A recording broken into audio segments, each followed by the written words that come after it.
السلام علیکم ورحمۃ اللہ وبرکاتہ۔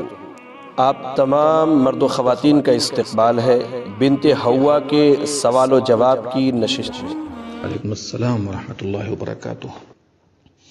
دیکھیے، مجھ سے سوال کیا گیا ہے کہ بہشتی زیور جو مشہور و معروف کتاب ہے مولانا اشرف علی تھانوی صاحب کی، اس کے بارے میں آپ کی کیا رائے ہے؟ اس کو پڑھنا چاہیے یا نہیں پڑھنا چاہیے؟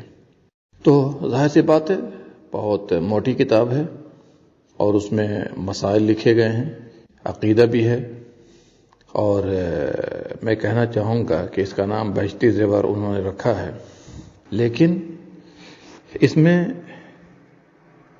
کوئی بھی آدمی اس کا تحقیقی مطالعہ کرے اور اسے پڑھے، قرآن و سنت کے نصوص کو سامنے رکھے، تو اس نتیجے پر پہنچے گا کہ اس میں عقیدے کی بھی خرابی ہے، ایسے ایسے عقیدے ہیں جس کی دلیل قرآن و سنت میں نہیں ملتی ہے۔ میں اشارہ کروں گا۔ دوسری بات، موضوع روایتیں بھی ہیں، من گھڑت بناوٹی روایتیں بھی ہیں۔ تیسری بات، ضعیف روایتیں بھی ہیں، حالانکہ تمام محدثین کا اتفاق ہے کہ مسائل کے باب میں، احکام کے باب میں ضعیف روایتیں قابل حجت نہیں ہوتی ہیں۔ چوتھی بات یہ ہے کہ قرآن و حدیث کے خلاف بھی مسائل ہیں۔ پانچویں بات یہ ہے، شریعت سازی بھی کی گئی ہے، شریعت سازی بھی کی گئی ہے، ایسے ایسے مسائل گڑ گڑ کے بیان کیے گئے ہیں جس کی کوئی بنیاد نہیں ہے اسلام کے اندر، اپنی طرف سے بنائے گئے ہیں۔ آئیے، میں صرف اشارے کر رہا ہوں، چونکہ اختصار کے ساتھ میں آپ کو رکھ رہا ہوں، ورنہ اس کے لیے تو تفصیل اور پوری ایک مستقل کتاب تیار ہو جائے گی، لیکن میں چاہتا ہوں عقلمندوں کے لیے اشارہ کافی ہے۔ 2 4 5 باتیں اگر آپ کو بتا دوں تو انشاءاللہ اس کی بنیاد سے آپ پوری کتاب کو سمجھ لیجئے، اور میں چاہتا ہوں غیر جانبدار ہو کر آپ بھی اس کا مطالعہ کریں اور قرآن و سنت کو سامنے رکھ کر اسے پڑھیں، تاکہ آپ کو سمجھ میں آئے کہ یہ کتاب پڑھنے کے لائق ہے یا نہیں، فیصلہ آپ کے ہاتھ میں ہے۔ آئیے، عقیدے کا ایک مسئلہ آپ کے سامنے رکھوں کہ سری سقطی کی ایک مریدنی کا ذکر میں انہوں نے پیش کیا ہے۔ ایک عورت کا بچہ ڈوب گیا، تو وہ عورت گئی، وہ ولیہ تھی ان کی نظر میں، جب بھی مصیبت آنے والی ہوتی تھی اس کو بتا دیا جاتا، ولیہ کو بتا دیا جاتا۔ غور کیجئے گا بدعقیدگی کس طرح پھیل رہی ہے اور پھیلا رہے ہیں، تاکہ ہوشیار ہو جائے، لیکن اس میں نہیں بتائی گئی تھی۔ تو عورت گئی، اس بچے کا نام تھا زار، عورت گئی اور جا کر کے پکاری، زار زار، دریا کے پاس، تو بچہ فوراً باہر نکل آیا۔ اللہ اکبر، ذرا غور کیجئے کتنی بدعقیدگی ہے یہ سب۔ میں اس پر کوئی کمنٹ نہیں کرنا چاہتا، آپ لوگ غور کر لیجئے۔ عقیدے کے تحت بتاتے ہیں کشف و الہام، کشف و الہام، کشف جانتے ہیں، جنت ہے، جہنم ہے، قبر ہے وغیرہ، یہ کھل کر کے سامنے آ جائے۔ حالانکہ یہ کشف وغیرہ جو ہے اللہ تعالیٰ کی اجازت سے یہ بسا اوقات انبیاء کو دکھایا جاتا ہے، بسا اوقات، لیکن غیر انبیاء کے لیے اس طرح کی بات کرنا یہ سراسر گمراہی ہے۔ لوگ کرامت کا نام لے کر جو چاہتے ہیں حلال کر دیتے ہیں اور جو چاہتے ہیں پیش کرنا شروع کر دیتے ہیں۔ تو میرے بھائیو، اس کی دلیل قرآن و سنت کے اندر نہیں ہے، اس کی دلیل قرآن و سنت کے اندر نہیں ہے۔ اور عمر فاروق رضی اللہ عنہ کے حوالے سے جو بات کی جاتی ہے، یا ساریۃ الجبل کے حوالے سے، وہ روایت جو ہے ضعیف ہے، یاد رکھیے گا۔ اسی لیے جو ہے یہ کشف کی کوئی دلیل غیر انبیاء کے لیے نہیں ملتی ہے۔ اس طرح انسانوں کو چاہیے کہ اس طرح کا عقیدہ نہ رکھے۔ دیکھیے، گناہ کبیرہ کی لسٹ میں ان لوگوں نے، یا اشرف علی تھانوی صاحب نے، ایسے ایسے کاموں کو ڈال دیا ہے جس کی دلیل قرآن و سنت میں نہیں ملتی ہے۔ اناج کا ریٹ زیادہ ہو گیا اور اس سے کوئی خوش ہو گیا تو گناہ کبیرہ ہے۔ اب کوئی تاجر ہے، اناج کا ریٹ زیادہ ہو گیا اور وہ خوش ہو گیا تو وہ کبیرہ گناہ ہے۔ بتائیے کیا دلیل ہے اس کی؟ شریعت سازی ہے کہ نہیں؟ بتائیے مجھے آپ۔ اسی طریقے سے گڈا گڑیا کا کھیل کبیرہ گناہ ہے، حالانکہ اما عائشہ رضی اللہ عنہا بھی کھیلتی تھیں، چونکہ ان کی عمر اس وقت 9 سال تھی، اور اس کے بعد بھی نبی صلی اللہ علیہ وسلم نے کبھی بھی منع نہیں کیا۔ اس کو گناہ کبیرہ میں شامل کرنا بھلا بتائیے زیادتی ہے کہ نہیں ہے؟ آئیے، ایک مسئلہ آپ کے سامنے رکھتا ہوں۔ اگر کسی کا شوہر لاپتہ ہو جائے، کوئی پتہ نہیں ہے کہاں گیا، کہاں ہے، تو اختصار کے ساتھ میں آپ سے بتاؤں کہ اس میں لکھا ہے کہ 90 سال کی مدت تک، یعنی 90 سال کا، جب اس کی عمر شوہر کی ہو جائے 90 سال، تو پھر عورت نکاح کر سکتی ہے۔ اب آپ مجھے بتائیے، شوہر کی عمر 90 سال ہو جائے اور یہ خیال آ جائے کہ 90 سال کا ہو گیا ہوگا تو اسے نکاح کرنا چاہیے، عورت کو نکاح کر لینا چاہیے۔ اس کا مطلب یہ ہے کہ اب حکم لگا دیا جائے گا کہ وہ وفات پا چکا ہوگا۔ اب آپ مجھے بتائیے، لاپتہ شوہر کے بارے میں عمر فاروق رضی اللہ عنہ سے موطا امام مالک کے اندر موجود ہے کہ بالکل ہی لاپتہ ہو جائے تو 4 سال انتظار کرنے کا حکم ہے۔ 4 سال تک کوئی خبر نہیں ہے کسی بھی طریقے سے، تو عورت دوسری شادی کر سکتی ہے کہ نہیں؟ اور اس پر صحابہ کا اتفاق ہو گیا۔ اب یہاں پر بتائیے کہ 90 سال کی جو قید ہے، چاہے ہم لڑکی کے لیے مانیں چاہے لڑکا کے لیے مانیں، اس پر کوئی دلیل ہے قرآن و سنت سے؟ کوئی دلیل نہیں ہے۔ چلیے اختصار کے ساتھ میں کام لے رہا ہوں۔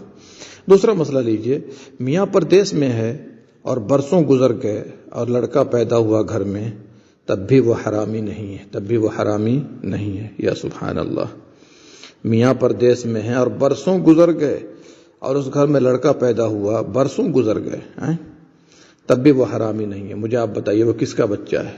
کیا وہ زناکار بچہ نہیں ہے؟ زنا کے ذریعے پیدا نہیں ہوا ہے اور یہ کہہ رہا تب بھی وہ حرامی نہیں ہے۔ فیصلہ آپ کے ہاتھ میں، میں کچھ نہیں بولنا چاہتا۔ چلیے اور مسئلہ لیجئے، لڑکا نے نیند میں اپنی بیوی کی بہن یا ساس پر ہاتھ ڈال دی تو بیوی اس پر حرام ہے۔ بتائیے بیوی کا اس میں کیا قصور ہے؟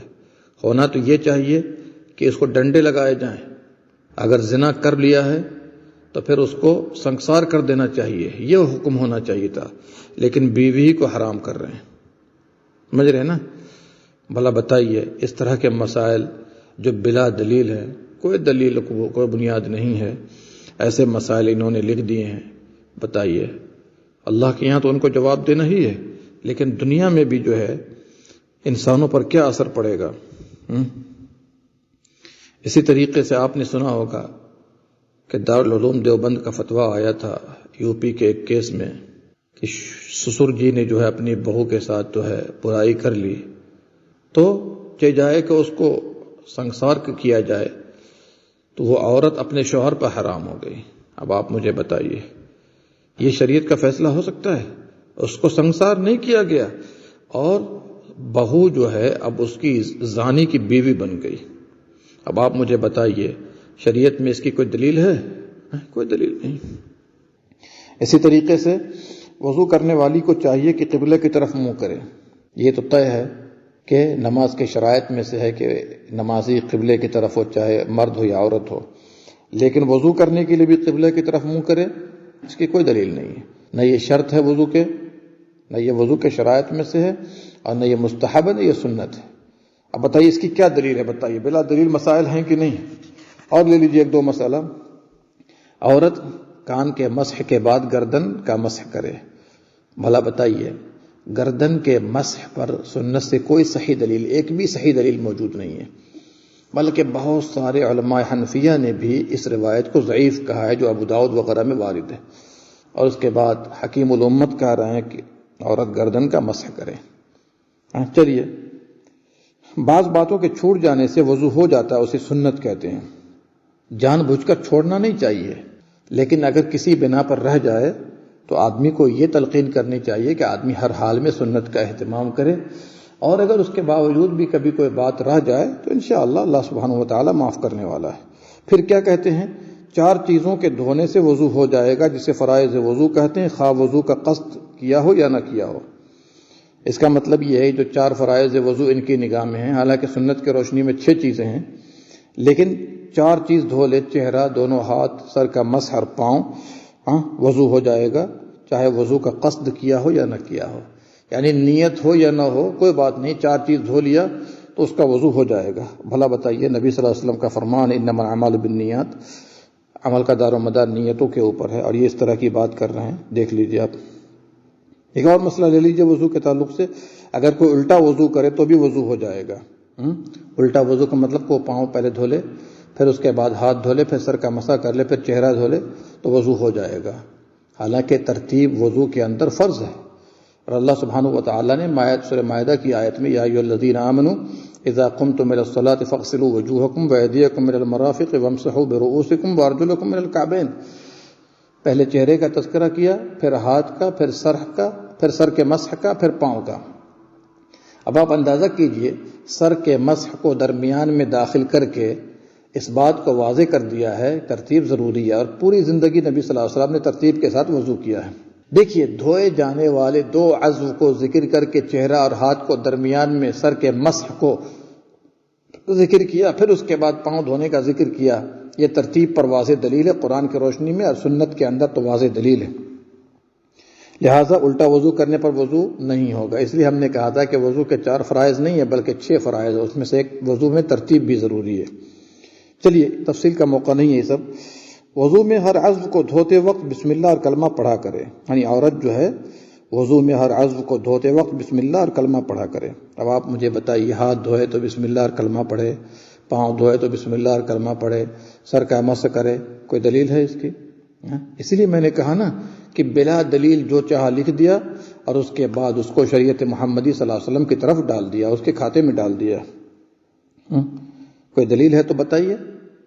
یہاں تک کہ چھوٹی چھوٹی کتابوں میں ہاتھ دھونے کی یہ دعا، پاؤں دھونے کی یہ دعا، سر کے مسح کی یہ دعا، یہ سب بدعت و خرافات ہیں یہ سب. اسی طریقے سے جب وضو کر چکے عورت تو سورہ انا انزلناہ پڑھے.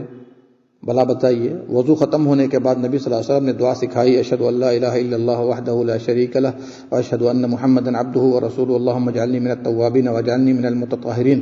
یہ دعائیں ثابت ہیں، اس پر کلیم کرنے کی ضرورت نہیں ہے ہمیں. لیکن سورہ انا انزلنا پڑھے، اس کی کیا دلیل ہے؟ تو ایسے قرآن و حدیث کے خلاف اور بناوٹی مسائل، شریعت سازی اور اس طرح کی چیزیں لکھ لکھ کر کے امت کے ہاتھ میں دے دیا، اور اس کے بعد لوگ سمجھتے ہیں کہ بہشتی زیور ہے. یہ بہشتی زیور نہیں ہے، یہ گمراہی کے زیور ہیں. یہ سب آدمی کو چاہیے اس سے پرہیز کرے. لہذا عقل مندوں کے لیے اشارہ کافی ہے. میں نے صرف اشارہ کر دیا ہے چند مسائل کو پیش کر کے کہ دیکھیے اگر اس پر تنقید کی جائے تو پوری ایک کتاب تیار ہو جائے گی. لہذا آدمی کو چاہیے اس کتاب سے پرہیز کرے، قرآن کا مطالعہ کرے، سنت کا مطالعہ کرے، اور وہ مسائل کی کتاب جس میں دلائل کے ساتھ معتمد احادیث ہو، صحیح احادیث ہو، اس روشنی میں کتاب لکھی گئی ہو اور احادیث پر حکم لگائے گئے ہوں، تو ایسی کتاب کا مطالعہ کرنا چاہیے تاکہ علم بھی حاصل ہو اور عمل کی اصلاح بھی ہو، اور اللہ تعالیٰ ایسے اعمال کو قبول کرے. ان کتابوں سے پرہیز کرنا چاہیے. اللہ ہم سب کو قرآن و سنت پر چلنے والا بنائے. آمین یا رب العالمین. رب اشرح لي صدري ويسر لي أمري واحلل عقدة من لساني يفقه قولي. رب اشرح لي صدري ويسر لي أمري واحلل عقدة